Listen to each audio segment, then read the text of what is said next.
Hey yo, everyone! War is over. Or so it would seem. In case you missed it, Phil Spencer, the CEO of Xbox, sat down for an interview with Xbox Era a couple weeks ago where he ended up getting pretty candid. It's a great interview where he talks about upcoming games, the state of the industry, and the thing I want to talk about today, the console wars. In the interview, Phil said, I would love to make all of the money for all of the games that we ship, right? Like, obviously, we make more on our own platform. It's one of the reasons that investing in our own platform is important. But there are people, whether it's their library is on a PlayStation or a Nintendo, whether it's they like the controller better, they just like the games that are there. And I don't want to then look at that and say, well, there's no way that we should be able to build a business there, find fans of our franchises there. I'm not trying to move them all over to Xbox. Like, anymore, we're all so invested in where our games are. Let's just allow more people to play. And yes, the 70% that we make on games on other platforms is helpful. And there it is, right from the horse's mouth. Phil says that he's no longer trying to persuade gamers to jump ship to Xbox. But if we're being real here, I think we all knew this was the case for some time now. Phil himself has mentioned that Xbox lost the most important generation in gaming, the Xbox One PS4 generation. The generation where digital accounts really exploded into what they are today.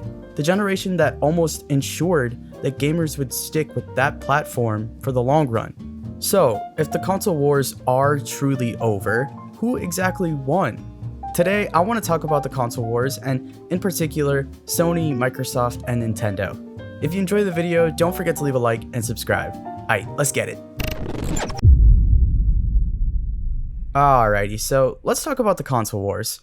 The first one, or at least as far as we're concerned, was the battle for dominance between Nintendo and Sega back in the late 80s/early 90s. These two gaming powerhouses basically set the stage for how we view the console wars in 2025. Two different manufacturing companies who are competing to take over the market with their consoles and their exclusive games. The bigger the install base, the more games you can sell, whether that be first or third-party games. Essentially, Nintendo and Sega went back and forth for years before a new competitor joined the fight, Sony. Originally, Sony and Nintendo were to team up in order to combat the success of Sega. The plan was for Nintendo to license the Sony technology that allowed video games to be stored on discs instead of cartridges, which would allow for much larger and cheaper games to be shipped via CDs. At the time, they were already exclusively partnering with Sony for their audio chips, but they turned out to be quite expensive when Sony forced developers to use their highly expensive proprietary audio tool in order to properly use the chips. So, Nintendo decided behind closed doors that they didn't want to pay any more royalties to Sony for the CD technology and ended up partnering with Philips instead. This basically ended up with Sony being left at the altar, which they took personally. Instead of giving up on video games, they decided to go all in. It's a really fascinating origin story that I plan to go into deeper detail on a future video, but basically, this is how the PlayStation came to be. This shiny new console was so popular that it, with the help of poor management decisions from Sega, essentially wiped Sega off the map. Nintendo was still able to flourish and even push the industry forward with their new super-powered 64-bit console, the Nintendo 64.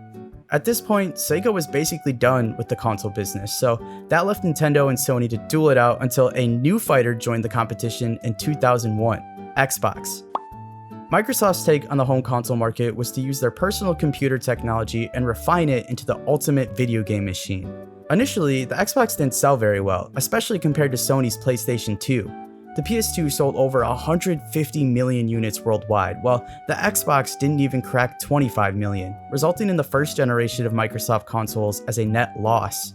However, Microsoft saw the potential in Xbox and swung for the fences with their follow-up console, the Xbox 360. With lessons learned from the previous generation, Microsoft began stockpiling game studios and partnerships with other development teams to try and rival PlayStation's first-party roster. The 360 launched at a market price of $400, while the PS3 went with a higher price of $500, or if you went for the 60GB model, $600. This led to the Xbox 360 dominating PS3 sales in North America, although Sony did still have great numbers in Japan. Now you might be wondering, where the heck is the other Japanese company during all of this, Nintendo? In 2001, the same year of the original Xbox launch, Nintendo released the successor to the Nintendo 64, the GameCube. While the GameCube was an upgrade performance-wise, it fell behind in other key metrics. Finally ditching the game cartridges, Nintendo upgraded to an in-house mini DVD reader for the GameCube. Unfortunately, the smaller disc reader meant it couldn't support multimedia formats like the then popular DVD and music CDs. The smaller discs also meant that larger games wouldn't always be able to fit on them, resulting in some third-party developers choosing to skip the platform entirely, such as Rockstar with the Grand Theft Auto series. This generation of Nintendo games also focused on family-friendly titles, which at the time was the least popular gaming audience.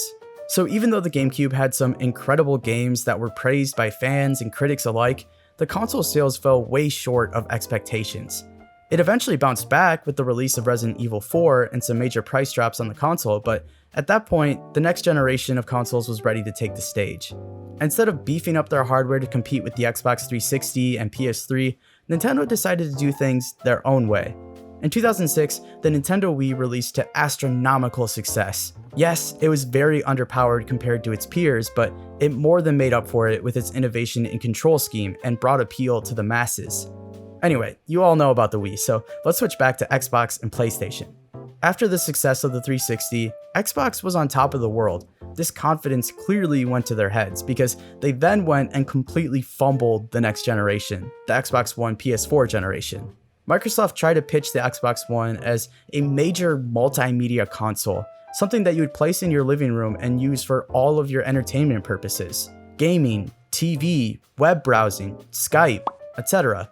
The idea wasn't terrible, and a lot of that stuff still exists in the modern Xbox. The problem was the execution. Every Xbox One shipped with a Kinect and a requirement to always be connected to the internet in order to play your games. Well, for the traditional gamer, this was all a bit too much. Why would they have to pay extra for a Kinect when they had no intention of using it? And what about the privacy concerns? I don't want a camera to constantly be watching me while I'm in my living room. And the always online requirement? I mean, come on. We don't need to go into any further detail on why that's a god-awful decision. By trying to sell the Xbox to non-gamers with the all-in-one marketing scheme, Xbox ended up driving away some of their core audience, the actual gamers. It's like the saying goes, if you try to please everyone, you end up pleasing no one. All of this initial backlash allowed Sony to swoop in and win back some of their lost fan base from the previous generation. The focus on games, the simplicity of the console, and the $100 cheaper price point all led to the PS4 crushing this generation, outselling Xbox 117 million units to 52 million units. Meanwhile, Nintendo followed up the super successful Wii with the less successful Wii U, a terrible naming scheme for a terrible console. I mean, the Wii U itself actually wasn't that bad, but the marketing for it was abysmal. The name was confusing for a lot of people. Was this a Wii add-on or something different entirely? Besides the name issue, the actual advertisements were also atrocious. Nothing better than our tradition of hanging out during the holidays and getting in some Wii U time. I just get a warm feeling inside when I get to crush my older sisters. I think this is the farthest you guys have ever gone. There's a present for you. One thing I enjoy about the holidays is just how much closer it brings us together. Gotta go further. No. Don't let your sister beat you. The pep talk about hard working. Oh, it's just so nice to see everyone's face. You guys are gonna enjoy this one. What are you doing? Chewing air. Growling like a tiger. I think it's a tiger. Honestly. It was chewing air. I think that works. I got it. It doesn't matter who wins or loses, as long as we're all together.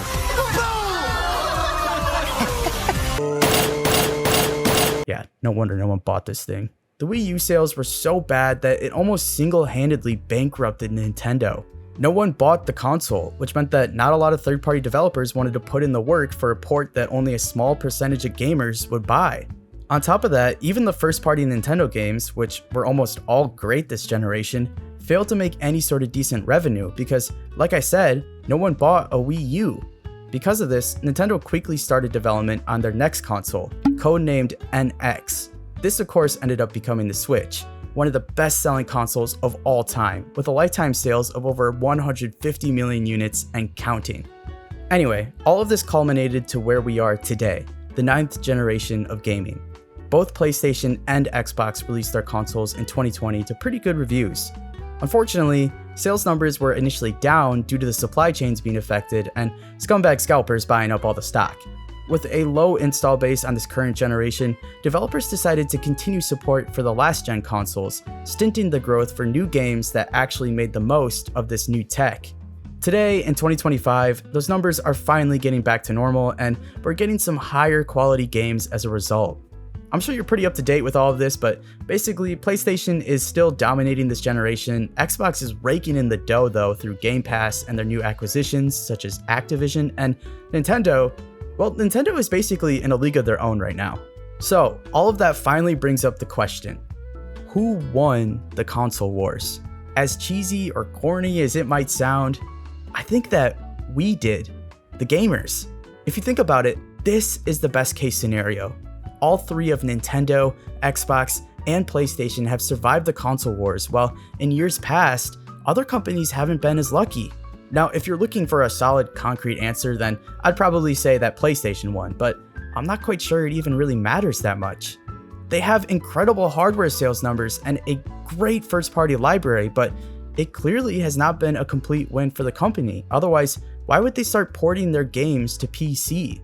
Obviously, game development is incredibly expensive these days. We know this, but it shows that the PlayStation alone is not enough for Sony, even though it really is the winner of the console wars. As for Xbox, they've done a pretty good job of acknowledging that they will probably never catch back up to Sony in terms of hardware sales, and has instead focused on the software side of things. Game Pass is far and away the best deal in all of gaming, and if you ask me, it's not even particularly close. They now have a stockpile of high-value first-party games in studios, including but not limited to Call of Duty, Overwatch, Minecraft, Doom, Forza, Diablo, Tony Hawk, World of Warcraft. Sure, Xbox's hardware sales are down, but they more than make up for that with game sales, Game Pass subscriptions, and even cloud gaming. According to Phil Spencer, their cloud gaming is exploding in markets that Xbox has historically struggled with in the past, such as Asia.